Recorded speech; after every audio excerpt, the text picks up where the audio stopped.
අපේ සෞරග්‍රහ මණ්ඩලයේ තියෙන ග්‍රහලෝක අතරින් ජීවය පවතින්නේ පෘථිවියේ විතරයි කියලා ඔබ දන්නවා. ඒකට ප්‍රධානම හේතුවක් තමයි පෘථිවියේ තියෙන හිතකර උෂ්ණත්වය. පෘථිවියේ සාමාන්‍ය උෂ්ණත්වය සෙල්සියස් අංශක 15ක් විදිහට තමයි පවතින්නේ.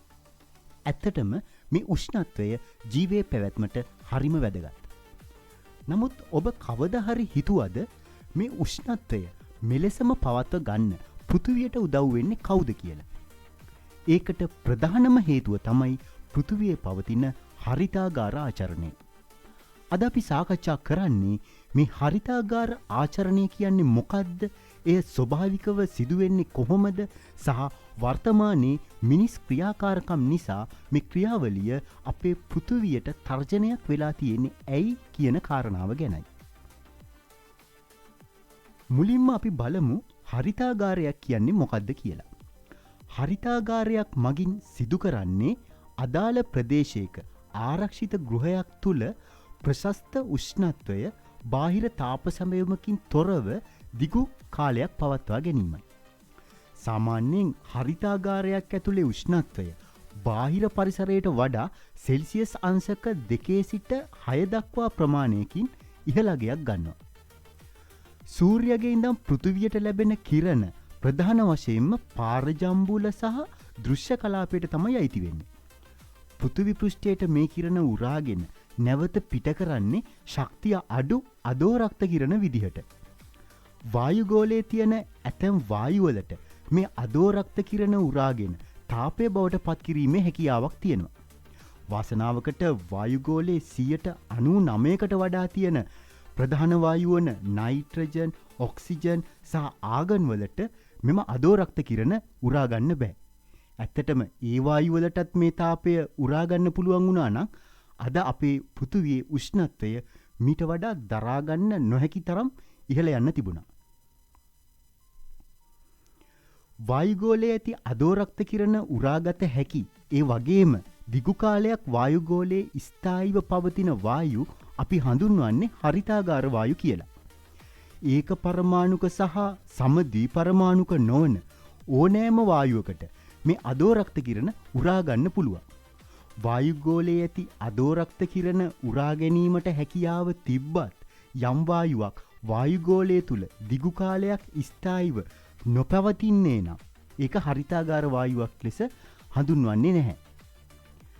පෘථිවියේ තියෙන ප්‍රධානම හරිතාගාර වායු තමයි ජල වාෂ්ප, කාබන් ඩයොක්සයිඩ් වායුව, මීතේන් වායුව සහ නයිට්‍රස් ඔක්සයිඩ් N2O. ඒ වගේම වාෂ්පශීලී හැලජනීකృత හයිඩ්‍රෝකාබන, ඒ කියන්නේ CFC, HFC, HCFC වගේ වායුන්. සිකුරු ග්‍රහයාගේ වායුගෝලයේ 95%ක්ම කාබන් ඩයොක්සයිඩ් පවතින නිසා එහි ඉතා ප්‍රබල හරිතාගාර ආචරණයක් තියෙනවා.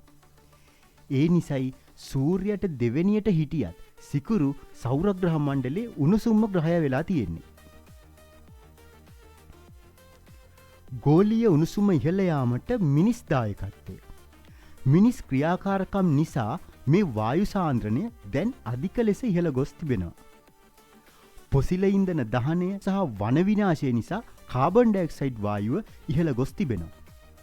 මීතේන් වායුව ඉහළ යෑමට බලපාන්නේ කුණු කඳු දි รา පත් වීම, හරකුන් වැනි සතුන්ගේ බඩවැල් තුල සිදුවන බැක්ටීරියා වියෝජනය වගේ ක්‍රියාවලි.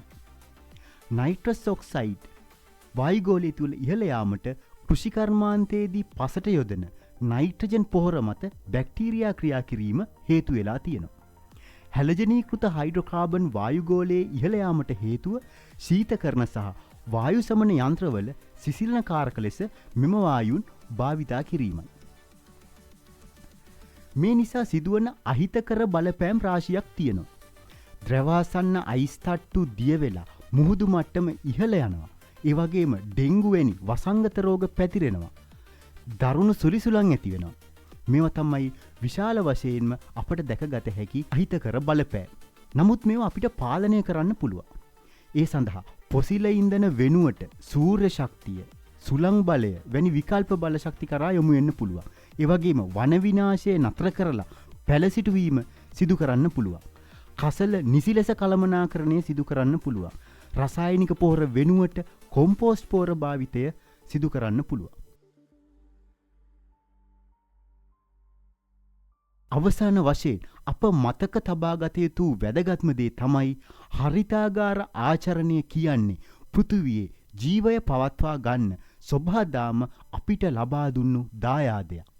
නමුත් අද වන විට මිනිසා විසින් වායුගෝලයට මුදාහරින අධික හරිතාගාර වායු ප්‍රමාණය නිසා මේ ස්වභාවික ක්‍රියාවලියම අපිට මාරාන්තික තර්ජනයක් වෙමින් පවතිනවා. අපි අද සාකච්ඡා කළ විදියට පොසිල ඉන්ධන දහනය සීමා කිරීම, වන විනාශය නතර කර පැලසිටුවීම, මනා කසල කළමනාකරණය සහ රසායනික පොහොර වෙනුවට කොම්පෝස්ට් පොහොර භාවිතය වැනි සරල නමුත් ප්‍රබල පියවර තුලින් මේ ගෝලීය උණුසුම පාලනය කිරීමට අපිට හැකියාව තිබෙනවා. මේ හුදෙක් විභාග ලකුණු ලබා ගැනීමට ඉගෙන ගන්න පාඩමක් නෙමෙයි. පෘථිවියේ හෙට දවස තීරණය කරන තීරණාත්මක සාධකයක්. රසායන විද්‍යාව හදාරන සිසුන් විදිහට මේ විද්‍යාත්මක යථාර්ථය නිවැරදිව තේරුම්ගෙන පරිසර හිතකාමී හෙට දවසක් නිර්මාණය කරන්න ඔබත් පෙරමුණ ගන්න. අපේ පෘථිවිය රැක ගැනීම අපේම වගකීමක්.